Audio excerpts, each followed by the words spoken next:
Hi friends. Hi. Hi friends. Good evening. Good evening. So evening tiffin. Tiffin and Evening snacks. Tea time. Okay வா. Break time. Janani அந்த பேர் என்ன பழமொழி படிச்சுட்டு போனியா மிஸ் கிட்ட? என்ன பழமொழி? பழமொழி பாடண்டி காலையில் கூட ஃபுல்லாக எழுதி பண்ணிட்டு போனியே. அது படிக்கூடாது. டெஸ்ட்டுனா படிக்கக்கூடாதா? எதனா மார்க் ஷீட் கொடுத்தாங்களா? என்ன மார்க்கு? எனக்கு இங்கிலீஷில் 21 மார்க், கிளாஸில் செகண்ட் மார்க் நான் தான். எவ்வளோக்கு 21? 30க்கு 21. 21 செகண்ட் மார்க்கா? மார்க். வேற என்ன இது கொடுத்துருக்காங்க சப்ஜெக்ட்? சோஷியல் கொடுத்துருக்காங்க. அது எவ்வளோ? சோஷியலில் 15க்கு 30. 30க்கு 15. 30க்கு 15. அதில் ஃபஸ்ட்டு மார்க் யார்? அதில் கோவர்தன். அவன் தான் ஃபஸ்ட்டா? ஆமாம் ஆமாம். நீ செகண்டு. நீ ஃபஸ்ட்டு வரணும்ல?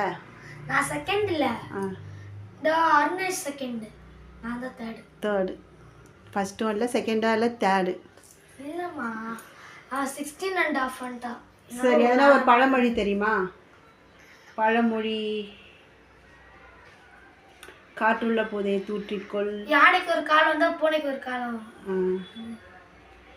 அதுக்கு என்ன அர்த்தம்? காற்றுள்ள போதே தூக்கிக்கொள்.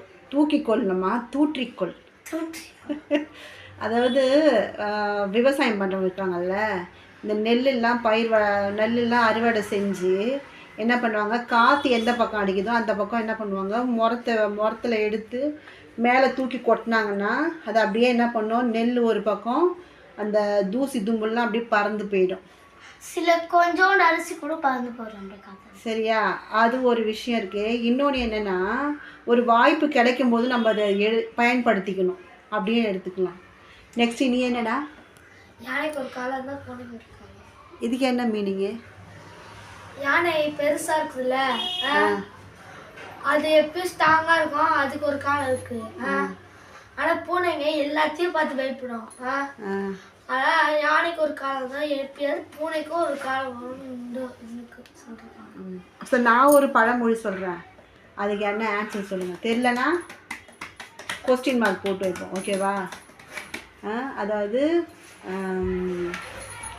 மக்கள் தீர்ப்பே மகேசன் தீர்ப்பு அப்படின்னா, மக்கள் தீர்ப்பு என்று இட்டார்